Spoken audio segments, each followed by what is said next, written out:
ইতিহাসের এক বিস্ময়কর অধ্যায় থেকে বলছি। এমন একজন মহাপুরুষের কথা যিনি প্রায় 4000 বছর বেঁচে আছেন।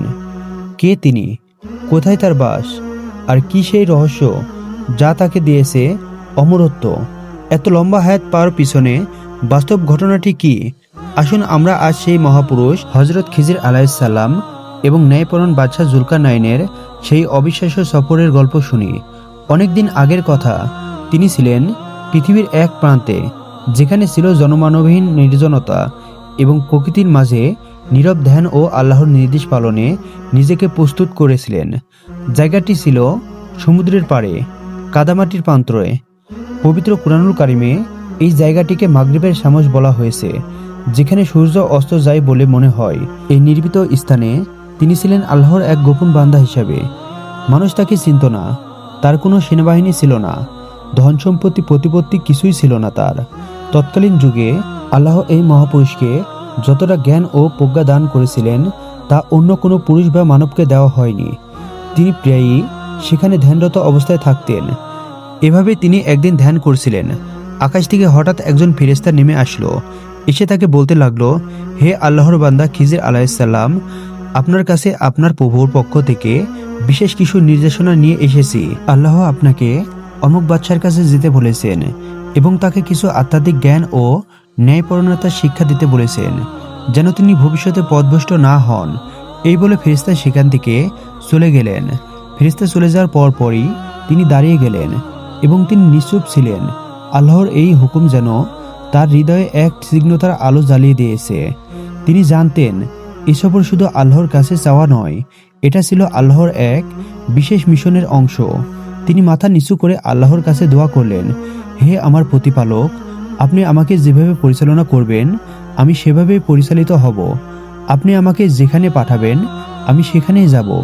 কিন্তু হে আমার রব, আমি তো অবুঝ, নিজের প্রতি আমি সর্বদাই জুলুম করি এবং আপনার কথা অমান্য করতে থাকি। হে আমার প্রতিপালক, আমাকে আপনি মাফ করে দিন এবং আপনার আদেশ পালনে আমাকে তৌফিক দান করুন। এভাবে তিনি মহান আল্লাহ রাব্বুল আলামিনের কাছে দোয়া ও ক্ষমা প্রার্থনা করার পরে বাদশার উদ্দেশ্যে রওনা হলেন। তিনি সমুদ্রের উপর জায়নামাজটি বিছিয়ে দিলেন এবং তার উপরে তিনি উঠে দাঁড়ালেন। এরপর মহান আল্লাহ রাব্বুল আলামিনের নিকটে দোয়া করলেন, হে মাবুদ, আমি তো জানি না আপনার আদেশকৃত বাদশা কোথায় অবস্থান করছে। দয়া করে আপনি আমাকে সেদিকে চলিত করুন। এটি বলার সাথে সাথেই সেই জায়নামাজটি পূর্ব দিকে চলতে শুরু করলো। তিনি যখন অবস্থান করছিলেন পৃথিবীর দক্ষিণ অঞ্চলে এবং বাদশাহ অবস্থান করছিলেন পৃথিবীর পূর্ব অঞ্চলে। আল্লাহর কি কুদরত! জায়নামাজটি পানিতে ডুবছিল না, পানিতে ভিজছিলও না। তাকে নিয়ে যাচ্ছিল অজানা এক গন্তব্যে। তার চোখে পানি, মুখে তাসবিহ, মনে কৌতূহল। আল্লাহর আদেশ কি আমি যথাযথ পালন করতে পারবো? এসব ভাবতে ভাবতেই কিছুটা দূরে যাওয়ার পরে তিনি দেখতে পেলেন সমুদ্রে ঝড় শুরু হয়ে গেছে। সমুদ্রের উত্তাল ঢেউ, আকাশে বর্ষের গর্জন এবং মেঘের আনাগোনা চলছে।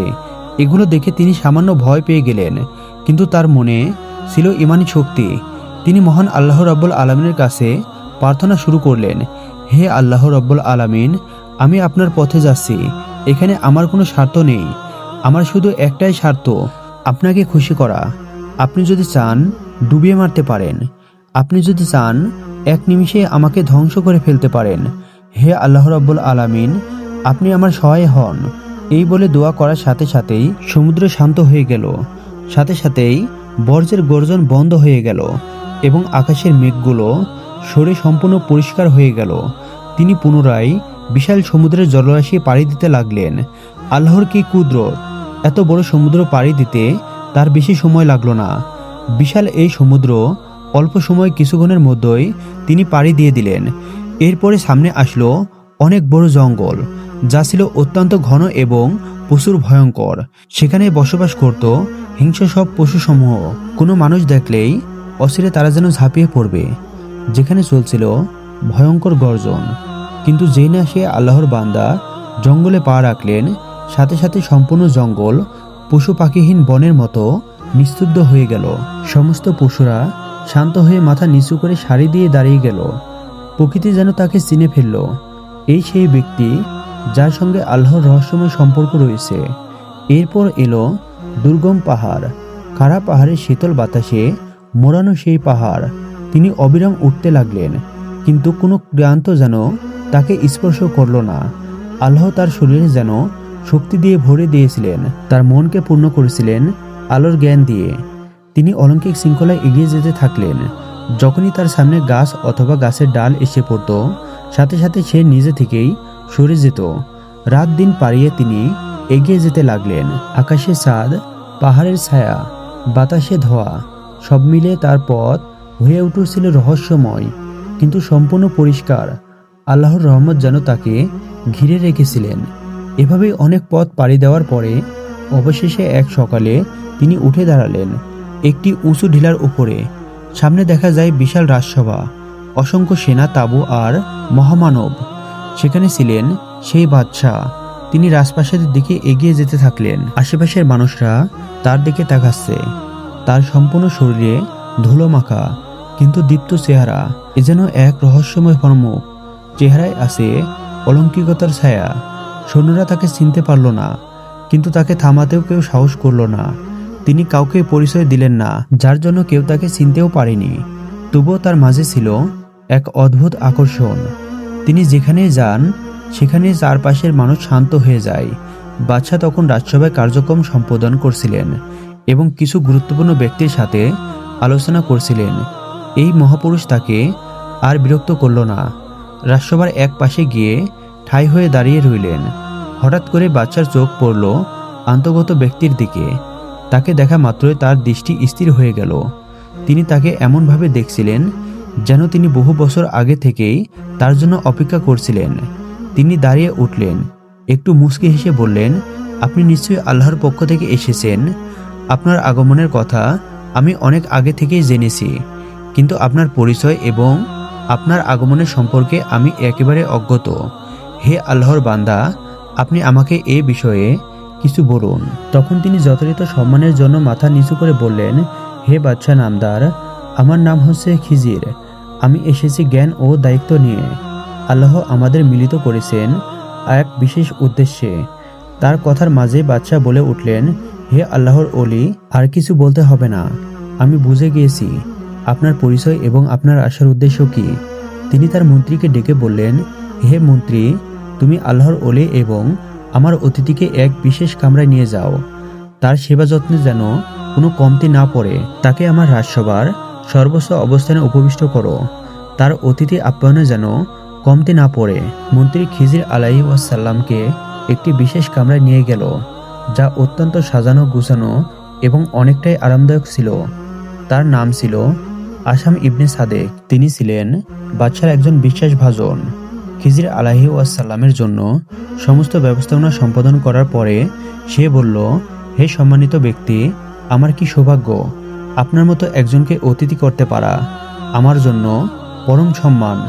অনুগ্রহ করে আমাদের সবকিছু আপনি গ্রহণ করুন এবং কোনো কিছুতে ত্রুটি হলে অবশ্যই আমাকে অবগত করবেন। খিজির আলাইহিসসালাম একদম শান্ত নিশ্চুপ। স্নিগ্ধতার এক ছায়া যেন তাকে স্পর্শ করছে। সেই শান্ত গলায় বলে উঠল, আমি দুনিয়ার জন্য কিছুই চাই না, তবে যদি তোমার অন্তর সরল হয় তাহলে আমার কোনো প্রয়োজনে অবশ্যই আমি ডাকব।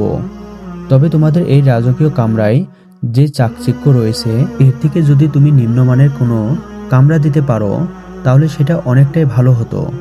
তার জবাবে মন্ত্রী আসাম বলে উঠল, হে সম্মানিত মহোদয়, আপনি যদি এই স্থানে বসবাস করেন তাহলে আমরা শান্তি অনুভব করব। আপনি বাদশাহ জুলকারনাইনের দরবারে এসেছেন, সেখান থেকে কেউ কখনো খালি হাতে ফিরে যায় না। এর কিছুদিন পরের ঘটনা।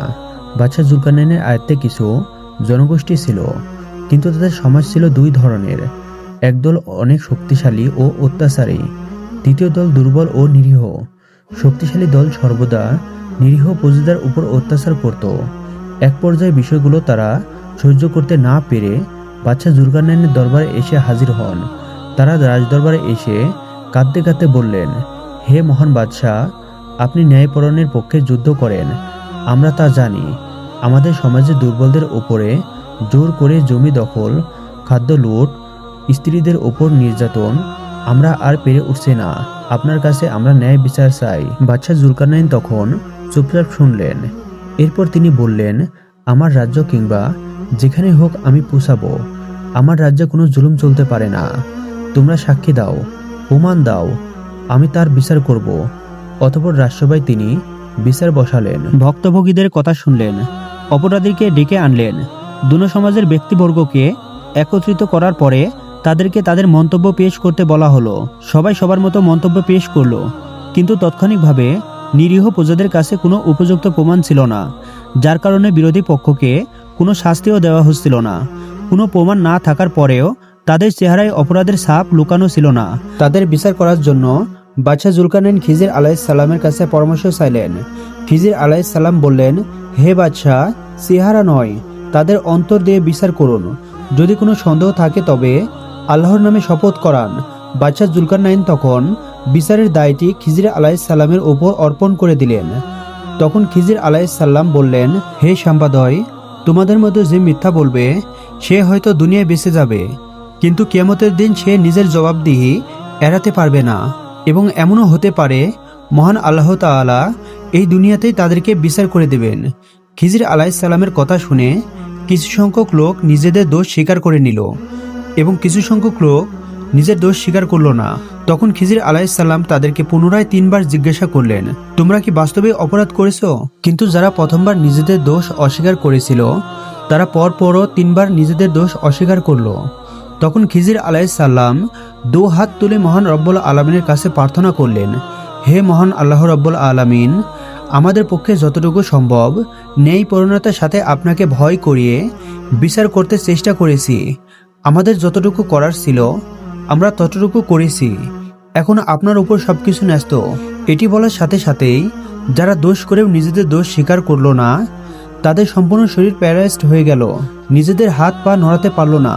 তারা জুলকারনাইন বাদশাহ এবং খিজির আলাইহিস সালামের কাছে ক্ষমা প্রার্থনা করলেন এবং বললেন, হে বাদশাহ নামদার, আপনি আমাদের জন্য একটু দোয়া করুন। আমরা নিজেদের দোষ স্বীকার করছি, আমরা এই অপরাধ আর কোনোদিনই করব না।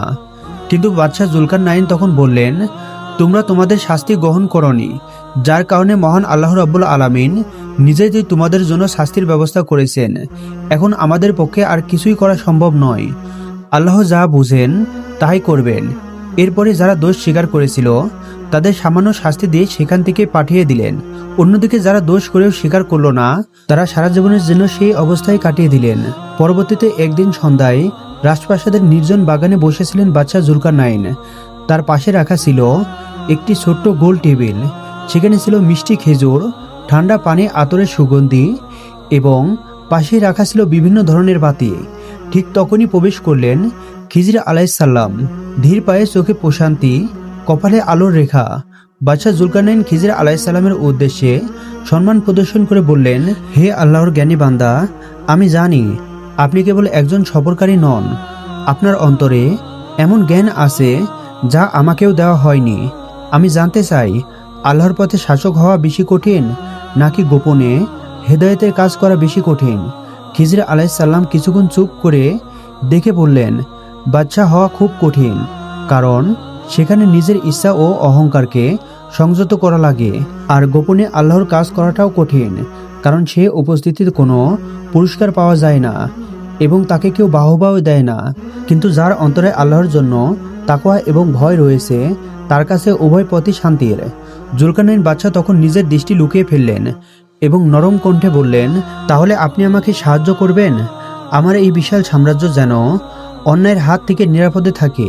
খিজির আলাইহিস সালাম একটু মুচকি হেসে বললেন, যদি তুমি আল্লাহর নাম ছাড়া কোনো আদেশ না দাও আর যদি ন্যায় অন্যায়ের মাঝে দ্বিধা না করো তাহলে অবশ্যই আমি থাকব যতদিন আল্লাহ চান। এটা বলে খিজির আলাইহিস সালাম সেখান থেকে চলে আসলেন। পরদিন বাদশাহ জুলকারনাইন নদীর পাশে বসে কিছু একটা ভাবছিলেন এবং মহান আল্লাহ রাব্বুল আলামিনের উদ্দেশ্যে ধ্যানে মগ্ন ছিলেন। হঠাৎ করে সেখানে একজন ফেরেশতা আসলো, যার সাথে তিনি প্রায়ই কথোপকথন করতেন। ফেরেশতা এসে তাকে সালাম জানালো। সালাম জানিয়ে বাদশাহ জুলকারনাইনের উদ্দেশ্যে বলতে লাগলেন, হে জুলকারনাইন, আপনাকে দেখে অনেক চিন্তিত মনে হচ্ছে। এত কি ভাবছেন আপনি? মহান আল্লাহ রাব্বুল আলামিন সর্বদাই সৎকর্মীদের সাথে রয়েছে। তখন বাদশাহ জুলকারনাইন ফেরেশতার উদ্দেশ্যে বলতে লাগলো, হে আল্লাহর ফেরেশতা, আমার ভিতরে আল্লাহর ইবাদতের একটি আবেশ বইছে, কিন্তু আমাদের জীবন তো অতি স্বল্প, অনেক ছোট। এত অল্প সময়ে মহান আল্লাহ রাব্বুল আলামিনের ইবাদত করে আরও সন্তুষ্টি অর্জন করা কি সম্ভব? আমার অনেক আফসোস হয়, যদি অনেক লম্বা হায়াত পেতাম তাহলে সম্পূর্ণ জীবনটাই আমি মহান আল্লাহ রাব্বুল আলামিনের দরবারে পড়ে থাকতাম এবং তারই ইবাদত করতাম এবং ন্যায় বিচার প্রতিষ্ঠা করতাম। তখন ফেরেশতা তাকে সান্ত্বনা দিয়ে বললেন, হে আল্লাহর নেক বান্দা, অনেক আগে কোনো একটি সময় আকাশে একটি ঝর্ণার আলোচনা শুনেছিলাম যার নাম ছিল আবে হায়াত। তা ছিল কোহেকাপের পদতলে। আমি সেই ঝর্ণার বিষয়ে এমনও শুনেছি, কেউ যদি সেখান থেকে পানি পান করে তাহলে সে কিয়ামত পর্যন্ত মহান আল্লাহ রাব্বুল আলামিনের হুকুমে হায়াত পাবে। হে বাদশা জুলকারনাইন, আপনি এভাবে প্রচেষ্টা করে দেখতে পারেন। এই কথা শুনে বাদশা জুলকারনাইন দাঁড়িয়ে গেলেন। তার অন্তরে মহান আল্লাহ রাব্বুল আলামিনের ইবাদতের আবেশ আরও বেড়ে চলছিল। পরদিন বাদশা জুলকারনাইন একটি সভা ডাকলেন। সেখানে তার রাজ্য এবং আশেপাশের রাজ্যের সমস্ত জ্ঞানী গুণী ব্যক্তিবর্গ উপস্থিত ছিলেন। সকলকে একত্রিত করার পরে বাদশা জুলকারনাইন সবাইকে তৌহিদের দাওয়াত দিলেন। এরপরে সবার উদ্দেশ্য করে বললেন, হে সম্মানিত উপস্থিতি, আমি একটি অদ্ভুত ও অলৌকিক উদ্দেশ্য আপনাদের সবাইকে একত্রিত করেছি। আমি আপনাদের কাছে অমৃত তথা আবে হায়াত সম্পর্কে জানতে চাই। আপনাদের মধ্য থেকে এই বিষয়ে যার যতটুকু জানা আছে দয়া করে আমাকে খুলে বলুন। তখন সবার মধ্য থেকে একজন দার্শনিক সর্বপ্রথম মুখ খুলল এবং বলল, হে মহারাজ, বহু শতাব্দী ধরে এই আবে হায়াত শুধু রূপকথা ছিল। তবে বৌদ্ধ, পারস্য এবং হিন্দু আরব দার্শনিকদের কিছু প্রাচীন নথিতে আমরা এমন কিছু ঝর্ণার কথা উল্লেখ পাই যেখানে অন্ধকার জঙ্গলে প্রভাবিত হয়, যেখানে সূর্যের আলো কখনো পৌঁছায় না। হে বাদশা, এ পানি আল্লাহর রহমতের নিদর্শন। শুধুমাত্র সেই ব্যক্তি পানি পান করতে পারবে যাকে আল্লাহর নিজে অনুমতি দেন। শুধু বাহু নয়, এর জন্য প্রয়োজন আত্মার পবিত্রতা। বাদশা জুলকারনাইন তখন কৌতূহল চোখে বলে উঠলেন, তবে সেই স্থান কোথায়? কোন পথ ধরে গেলে সেখানে পৌঁছাবো? তখন একজন ভূগোলবিদ বলে উঠলেন, হে বাদশা নামদার, আমার হিসাব অনুযায়ী এ জর্ব অবস্থিত জলজগতের এক রহস্যময় দ্বীপে, যেখানে যেতে হলে পার হতে হবে মরুভূমি, অগ্নি পাহাড়, অন্ধকার গুহা এবং এমন উপত্যকা যেখানে সময় বন্ধ হয়ে যায়, যেখানে একবার গেলে কেউ কখনো ফিরে আসে না, চিরকালের মতো আটকে যায় সময়ের সেই গোলকধাঁধায়। এই অমৃতের ওষুধ শুধু সেই ব্যক্তিই পায় যে পথের মাঝে মৃত্যুবরণে প্রস্তুত থাকে। সভা সদস্যদের কথা শুনে বাদশা জুলকারনাইন কিছুটা ভয় পেয়ে গেলেন। মনে মনে ভাবতে লাগলেন, পথটা যদি এতটাই কঠিন হয় তাহলে সেখানে কিভাবে যাব? আমি তো জানিও না আবে হায়াত কোথায় রয়েছে, তাহলে আমি সেখানে কিভাবে যাব? তখন বাদশা জুলকারনাইন সভা সদস্যের উদ্দেশ্যে বলতে লাগলেন, হে বক্তিবর্গ, তাহলে আপনাদের মধ্যে এমন কেউ কি আছেন যে আমার সাথে প্রতিমধ্যে আমাকে সাহায্য করবে? ওই সত্তার কসম যার হাতে আমার প্রাণ রয়েছে, তার কাছে আমি চিরদিনের জন্য কৃতজ্ঞ থাকব। খিজির আলাইহিস সালাম সেই রাজসভায় উপস্থিত ছিলেন। বাদশা জুলকারনাইনের টেনশন ভরা গম্ভীর মুখ দেখে খিজির আলাইহিস সালাম বলে উঠলেন, হে বাদশা নামদার, আপনি ভয় পাবেন না। মহান আল্লাহ রাব্বুল আলামিন আপনার সাহায্যের জন্য এবং আপনাকে সঠিক পথ প্রদর্শন করার জন্যই মহান আল্লাহ রাব্বুল আলামিন আপনার সঙ্গে আমার সাক্ষাৎ করিয়েছেন। হে বাদশা জুলকারনাইন, আপনি টেনশন করবেন না, আমি অবশ্যই আপনার সাথে যাব। এর পরের দিন তারা রওনা হলেন অজানা এক উদ্দেশ্যে। ঘোড়ায় ওঠে এবং কেউ কেউ পায়ে হেঁটে। সবারই দৃষ্টি পশ্চিম দিকে, কারণ কথিত আছে আবে হায়াত সেই অরণ্যের শেষ প্রান্তে অবস্থিত যেখানে সূর্য অস্ত যায় বলে মনে হয়। তারা সকলেই মহান আল্লাহ রাব্বুল আলামিনের উপর ভরসা করে সফর শুরু করলেন। সাথে ছিল সামান্য কিছু খাদ্য, আসবাবপত্র ও সরঞ্জাম এবং সামান্য কয়েকজন সৈনিক। তাদের চোখে ছিল প্রশান্তি এবং অন্তরে ছিল স্নিগ্ধতার আলো। কেউ ঘোড়ায়, কেউ উঠে, আবার কেউ সফর করছিল পায়ে হেঁটে। অনেকটা দূর সফর করার পরে তারা পৌঁছালো এক রহস্যময় জঙ্গলে, যেখানে অবস্থান করছিল ভয়ঙ্কর সিংহ ও ভয়ঙ্কর প্রাণীসমূহ। জঙ্গলের মাঝে কিছুটা পথ অতিক্রম করে তারা একটি অদ্ভুত বিষয় দেখতে পেল। তারা দেখতে পেল সেখানে গাছেরা কথা বলে। তারা মুখ নয়, বরঞ্চ পাতা নড়ে এবং আল্লাহর কসম করে গাছগুলো তাদের পথ আটকে রেখেছিল। কিছুতে তারা পথ ছাড়ছিল না। তখন একটি গাছ বলে উঠল, যারা অহংকার করে এবং গম্ভীরতার সাথে চলে তারা আমার ছায়া পায় না। আর একটা গাছ ফিসফিস করে বলে উঠল, শুধুমাত্র আল্লাহর ওলিরাই পারে এই পথ অতিক্রম করতে এবং এই জঙ্গল পাড়ি দিতে। তখন খিজির আলাইহিসসালাম সিজদায় লুটিয়ে পড়ল, গাছগুলো সরে গেল এবং সম্পূর্ণ পথ পরিষ্কার হয়ে গেল। পুনরায় তারা পথ চলতে শুরু করলো। অনেকটা দূরে সফর করার পরে তারা পৌঁছালো একটি নদীর পাড়ে। নদীর পানি ছিল একদম স্থির। সেই নদীর পানি চলাচল করছিল না। যেই নদীতে কোনো মাছ ছিল না, সেখানে ছিল শুধু বালু। সেই বালুকাময় পানির মতো স্রোতমান হয়ে চলছিল। খিজির আলাইহিসসালাম সকলকে উদ্দেশ্য করে বলতে লাগলেন, হে সাথী সঙ্গী, এটা কোনো সাধারণ নদী নয়। এই নদী পার হতে হলে নিজের সময়কে বিসর্জন দিতে হবে। প্রত্যেকেই নিজের সময়ের হিসাব ভুলে যাও। তখন জুলকারনাইন বললেন, আজ থেকে সময় আমাদের নয়, আমরা এখনো আল্লাহর সময়ের মধ্যে আছি। অতঃপর তারা পার হলেন সেই নদী অনেক কষ্ট কেশ করে, কিন্তু প্রতিমধ্যে 3 জন হারিয়ে গেল, কারণ তারা পিছন ফিরে চেয়েছিলেন। এরপর তারা হাঁটতে হাঁটতে তারা একটি গুহায় পৌঁছালেন, যার নাম ছিল সায়েদাতুন নাফস, অর্থাৎ নফসের নারী। এই গুহার ভিতরে ঢুকলেই সামনে আসে নিজের পাপ, ভয় ও লোভ। এক শূন্য চিৎকার করে বলে উঠল, আমার মা আমার সামনে এসেছে, সে আমাকে ডাকছে, আমি বাড়ি ফিরে যেতে চাই। খিজির আলাইহিসসালাম তখন বললেন, এটা তোমার মা নয়, এটা হচ্ছে তোমার লোভ। কারণ তুমি কোথায় আছো সেটা তোমার মা জানে না, সেটা জানে শয়তান, এবং শয়তান তোমাকে লোভের প্রতি পরিচালনা করছে। তুমি ওই দিকে একদমই তাকিও না, মহান আল্লাহ রাব্বুল আলামিনের উপর ভরসা রাখো, এই মায়াবী গুহার দিকে আর তাকিও না। এই বলে তারা পুনরায় পথ চলতে শুরু করলেন। এভাবে সফর করতে করতে প্রতিমধ্যে তারা অনেক ভয়ঙ্কর ও বিপদগামী বিষয়বস্তুর সম্মুখীন হলেন, কিন্তু তাদের একনিষ্ঠ ও তাআক্কুলের কারণে মহান আল্লাহ রাব্বুল আলামিনের রহমত ও অশেষ বরকতে কোনো বাধা বিপত্তি তাদের পথ আটকে রাখতে পারল না। এভাবেই তারা অনেক দিন যাবৎ সফর করলেন। সফর করতে করতে তারা বিস্ময়কর উপত্যকায় পৌঁছালেন। এটি ছিল 2টি পাহাড়ের মাঝখানে এক গহীন অঞ্চল, চারপাশে উঁচু উঁচু পর্বতমালা, ভিতরে এক ভীতকর নীরবতা। সেখানকার লোকেরা ছিল এক বৈচিত্র্যভাষী। সেই ভাষা সাধারণ কোনো জনগণ বুঝতে পারত না, তাদের কথা কারো বোধগম্য হতো না। তবুও বাদশাহ জুলকারনাইনের জন্য মহান আল্লাহ রাব্বুল আলামিন ভাষার পার্থক্য দূর করে দিলেন। তারা বাদশাহ জুলকারনাইনকে বুঝলেন, হে বাদশাহ জুলকারনাইন, ইয়াজুজ ও মাজুজ এই ভূমিতে বিপর্যয় সৃষ্টি করে। তুমি কি আমাদের ও তাদের মাঝে এক পাঁচিল বানিয়ে দিতে পারো? যদি তোমাকে কিছু অর্থ দিই। এই জাতি ছিল খুবই নিরীহ ও অক্ষম, কিন্তু ইয়াজুজ মাজুজ ছিল হিংস্র ও ধ্বংসকারী। তারা পাহাড়ের ফাঁক দিয়ে নেমে আসতো এবং সবকিছু ধ্বংস করে দিত। ফসল, ঘর, মানুষ, ধর্ম কিছুই রক্ষা পেত না তাদের হাত থেকে। বাদশাহ জুলকারনাইন তাদের উদ্দেশ্যে বললেন, আমার প্রতিপালক আমাকে যে শক্তি দিয়েছেন তা উত্তম। তোমরা শ্রম দিয়ে আমাকে সাহায্য করো, আমি তোমাদের ও তাদের মাঝে একটি শক্তিশালী পাঁচিল নির্মাণ করে দেব ইনশাল্লাহ। এরপরে তিনি এই সম্প্রদায়ের সাহায্যে 2টি পাহাড়ের মাঝখানে এক বিশাল বড় বড় লোহার পাত বিছিয়ে দিলেন এবং তার উপরে গরম ও গলিত তামা এবং সীসা ঢেলে তা একবারে শক্ত করে ফেললেন। এভাবেই তৈরি হলো এক বিশাল প্রাচীর, মসৃণ, মজবুত এবং অপরিবর্তনীয়। সেই প্রাচীর এতটাই মজবুত যে ইয়াজুজ মাজুজ আজও ভাঙতে পারল না এবং ফুটোও করতে পারল না।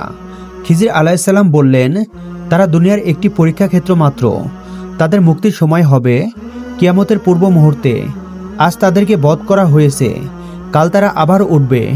এবং জুলকারনাইন বাদশাহ বললেন, এটা আমার প্রভুর একটি অনুগ্রহ, কিন্তু যখন আমার প্রভুর প্রতিশ্রুতি আসবে তখন এই প্রাচীর চূর্ণ বিচূর্ণ হয়ে যাবে। অতঃপর তারা পুনরায় সফর করতে শুরু করলেন। দিন রাত তারা সফর করতে লাগলেন।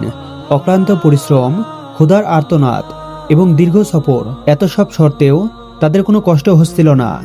আবহাওয়ার অনুসন্ধান সমস্ত কষ্ট গুছিয়ে দিচ্ছিল।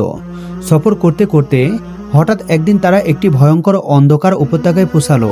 সেখানে সূর্য বা দিনের আলো কিছুই প্রবেশ করে না, সেখানে অন্য কোনো আলোও ঢোকে না, আর ভিতরটা এতটাই বিভ্রান্তকর যে কেউ একবার ভিতরে প্রবেশ করলে দ্বিতীয়বার আর সে ফিরে আসবে না।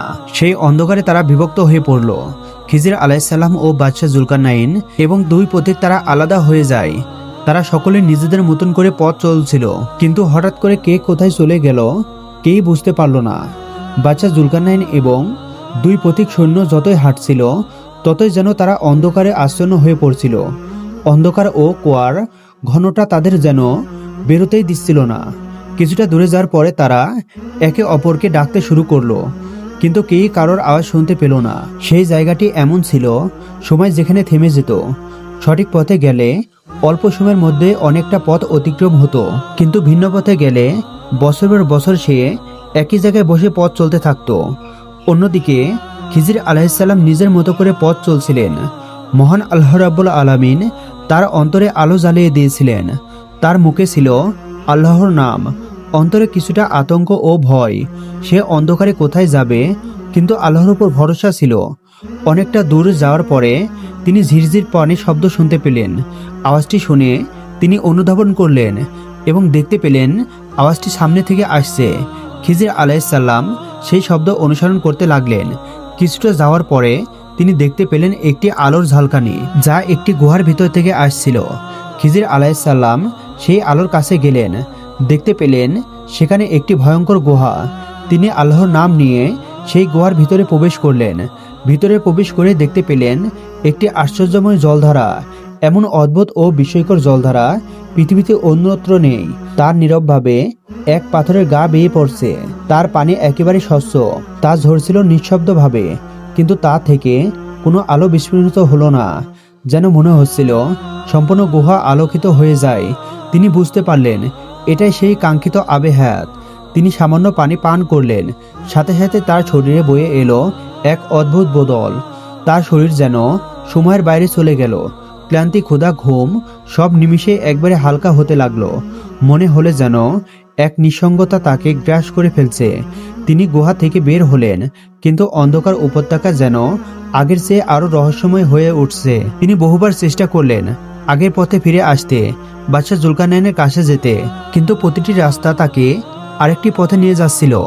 অন্যদিকে বাদশাহ জুলকারনাইন খিজির আলাইহিসসালামকে হারিয়ে উদ্বিগ্ন হয়ে গেলেন। তিনি অনেক খোঁজাখুঁজি করলেন, পুরো উপত্যকা খুঁজে বেড়ালেন, কিন্তু কোথাও খিজির আলাইহিসসালামকে দেখতে পেলেন না।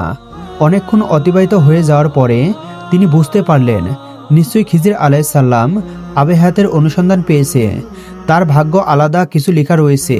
তিনি বিশ্বাস করলেন হয়তো খিজির আলাইহিসসালাম সেই ব্যক্তি যাকে আবে হায়াতের পানি নসিব করা হয়েছে। অবশেষে অনেক খোঁজাখুঁজির পরে তিনি তার রাজপ্রাসাদে ফিরে এলেন। তিনি অনেক চিন্তাভাবনা করার পরে এতটুকু বুঝতে পারলেন যে সফলতা দীর্ঘ হায়াতের মধ্যে নেই। মহান আল্লাহ রাব্বুল আলামিন যতটুকু হায়াত দিয়েছেন ততটুকুর মাঝে সঠিক পথে চলে ন্যায় বিচার করে তার সন্তুষ্টি অর্জন করার মাঝেই বরঞ্চ সফলতা রয়েছে।